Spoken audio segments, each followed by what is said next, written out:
السلام علیکم ورحمۃ اللہ وبرکاتہ۔ الحمد للہ رب العالمین والعاقبۃ للمتقین والصلاۃ والسلام علی اشرف الانبیاء والمرسلین نبینا و رسولنا و حبیبنا و امامنا محمد وعلی آلہ و اصحابہ اجمعین، اما بعد۔ یہ ہمارے کسی بھائی نے سوال کیا ہے کہ پرائز بانڈ کا شرعی حکم کیا ہے؟ جیسا کہ لوگ پرائز بانڈ خریدتے ہیں، بیچتے ہیں، اور اس میں یہ ہوتا ہے کہ آپ کا انعام نکل آیا تو ٹھیک ہے، نہ نکلا تو وہی پیسے واپس مل جاتے ہیں۔ تو اس بنیاد پر بعض علماء نے یہ کہا ہے کہ یہ کاروبار بالکل صحیح ہے، کیونکہ اس میں نہ ہی تو جوا کی کوئی شکل ہے اور نہ ہی سود کی۔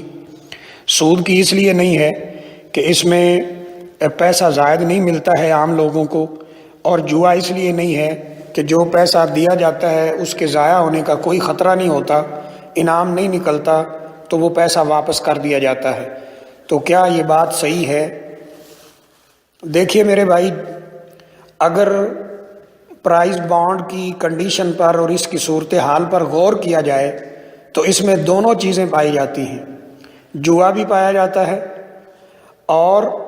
اس کے اندر سود بھی پایا جاتا ہے، بلکہ تیسری چیز لوگوں کو دھوکہ دے کر ان کا مال باطل طریقے سے کھانا، وہ بھی اس میں پایا جاتا ہے۔ تینوں چیزیں موجود ہیں۔ سود تو اس لیے ہے کہ جن لوگوں کا انعام نکلتا ہے وہ ظاہر سی بات ہے کہ تھوڑے پیسے جمع کراتے ہیں، اب ان کا انعام اگر نکل آیا تو وہ زیادہ وصول کرتے ہیں، تو اسے ہی تو سود کہتے ہیں، یہی سود ہے۔ کیونکہ یہاں تھوڑے پیسے جمع کرائے گئے، مثلا کسی نے 1000 روپیہ جمع کرایا، اس کا نمبر نکل آیا تو اس کو 1,00,000 روپیہ مل گیا، تو یہی تو سود ہے۔ سود اور کسے کہتے ہیں؟ تو اس لیے اس میں سود کی شکل بھی پائی جاتی ہے، اور جوا اس لیے ہے کہ سب لوگ اس امید پر پیسے جمع کراتے ہیں کہ شاید میرا انعام نکلے گا، اگر نکل آیا تو ٹھیک ہے، نہیں تو پھر اصل پیسے واپس مل جائیں گے۔ یہ جو پیسے جمع کرائے جا رہے ہیں یہ کوئی تجارت کی غرض سے جمع نہیں کرائے جاتے، نہ ہی کوئی اور جائز صورتحال یہاں پر ہے جس کے لیے یہ پیسے جمع کیے جا رہے ہیں۔ صرف اس بنیاد پر، اس امید پر پیسے جمع کیے جا رہے ہیں اور لوگ جمع کرا رہے ہیں کہ شاید میرا نمبر نکل آئے، نکل آیا تو ٹھیک ہے، نہ نکلا تو پھر ہم اپنے اصل پیسے واپس لے لیں گے۔ تو یہی جوا ہے۔ تو اللہ تعالیٰ نے قرآن مجید میں فرمایا ہے کہ یا ایھا الذین آمنوا انما الخمر والمیسر والانصاب والازلام رجس من عمل الشیطان فاجتنبوہ لعلکم تفلحون۔ اے ایمان والو، یہ شراب نوشی، یہ جوا اور بتوں کے نام پر یہ چیزیں رکھنا، چھوڑنا، اور یہ پانسے اور تیر اندازی سے قسمت آزمائی کرنا، یہ سب گندے کام ہیں اور شیطانی اعمال ہیں، ان سے بچ جاؤ شاید کہ تم کامیاب ہو جاؤ۔ تو اس میں جوا بھی ہے،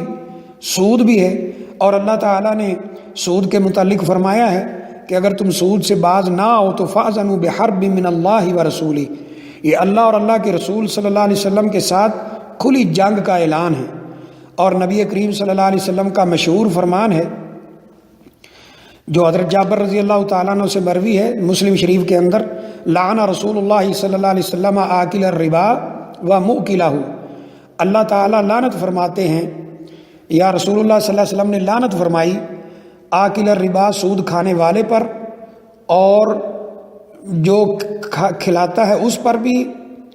اور جو کھاتا ہے اس پر بھی، دونوں پر لعنت فرمائی، کھانے والے پر بھی کھلانے والے پر بھی، وَكَاتِبَهُ وَشَاهِدَيْهِ، لکھنے والے پر بھی اور گواہی بھرنے والے پر بھی، وَقَالَ هُمْ سَوَاء، آپ نے فرمایا یہ اس جرم میں سب کے سب برابر ہیں، برابر کے شریک ہیں۔ تو اس لیے یہ سود بھی ہے اور جوا بھی ہے، اس کو صحیح کہنا یا جائز اور حلال شکل کہنا یہ بالکل غلط ہے۔ اور تیسرا پوائنٹ کہ یہ لوگوں کو دھوکہ دے کر ان کا مال باطل طریقے سے کھانے والی بات ہے، جس سے اللہ تعالیٰ نے قرآن مجید میں منع فرمایا ہے۔ اللہ تعالیٰ نے فرمایا کہ باطل طریقوں سے اپنے مال ایک دوسرے کے نہ کھاؤ۔ اس میں ہوتا کیا ہے کہ یہ پیسے جمع کیے جاتے ہیں، لاکھوں لوگ پرائز بانڈ خریدتے ہیں، 1000 روپے کا بھی برانڈ ہو تو وہ رقم کروڑوں میں پہنچ جاتی ہے۔ یہ کروڑوں روپیہ وہ 1 سال تک، 6 مہینے تک، 2 سال تک، 3 سال تک اپنے پاس رکھتے ہیں، وہ بینک ہو یا کوئی کمپنی ہو، اس سے آگے وہ لوگوں کو سود پہ قرضے دیتے ہیں، اس سے کروڑوں روپے وہ کماتے ہیں، لوگوں کا ہی کروڑوں روپیہ جمع ہوتا ہے ان کے پاس، اس سے وہ آگے کروڑوں خود کماتے ہیں، اور جو یہ کروڑوں میں جمع ہوتا ہے اس سے چند انعامات وہ خریدتے ہیں، اور کروڑوں کما کر لاکھوں کے انعام نکال کر پیسہ واپس کر دیتے ہیں، اور لوگ بہت خوش ہوتے ہیں کہ جی ہمارا انعام اگر نہیں بھی نکلا تو کوئی بات نہیں، ہمارا پیسہ تو واپس آ گیا ہے۔ انہیں اس چیز کا علم نہیں ہے یا خبر نہیں ہے، یا وہ اس پہ غور نہیں کرتے کہ تمہارے ہی پیسے سے تمہیں ہی دھوکہ دے کر وہ انعامات تمہارے ہی پیسے سے چند لوگوں کو دیے گئے، اور پیسہ اپنے پاس سرکل میں رکھا گیا، اور کروڑوں روپے اس سے سود کے کمائے گئے۔ تو یہ دھوکے سے مال جو ہے لوگوں کا کھانا، اس سے بھی اللہ تعالیٰ نے منع فرمایا ہے۔ چوتھی چیز اس میں حرام ہونے کی یہ ہے کہ یہ سود میں گناہ میں تعاون کا ذریعہ بن رہا ہے۔ جو پیسہ پرائز بانڈ کا جمع ہوتا ہے وہ انعام نکلنے تک یا اعلان ہونے تک انہی لوگوں کے پاس رہتا ہے، بینک وغیرہ کے پاس رہتا ہے۔ تو اللہ تعالیٰ نے قرآن مجید میں فرمایا وَتَعَاوَنُوا عَلَى الْبِرِّ وَالتَّقْوَىٰ وَلَا تَعَاوَنُوا عَلَى الْإِثْمِ وَالْعُدْوَانِ، نیکی اور تقویٰ کے کاموں میں ایک دوسرے کا تعاون کرو، اور برائی اور گناہ کے کاموں میں ایک دوسرے کا تعاون نہ کرو۔ اس لیے یہ کسی بھی لحاظ سے صحیح نہیں ہے۔ جس نے یہ فتویٰ دیا ہے واللہ عالم یہ بات سچ ہے یا صحیح ہے، اس کو اپنے فتوے پہ غور کرنا چاہیے۔ یہ جو ہے قرآن و حدیث کے صریحاً خلاف ہے۔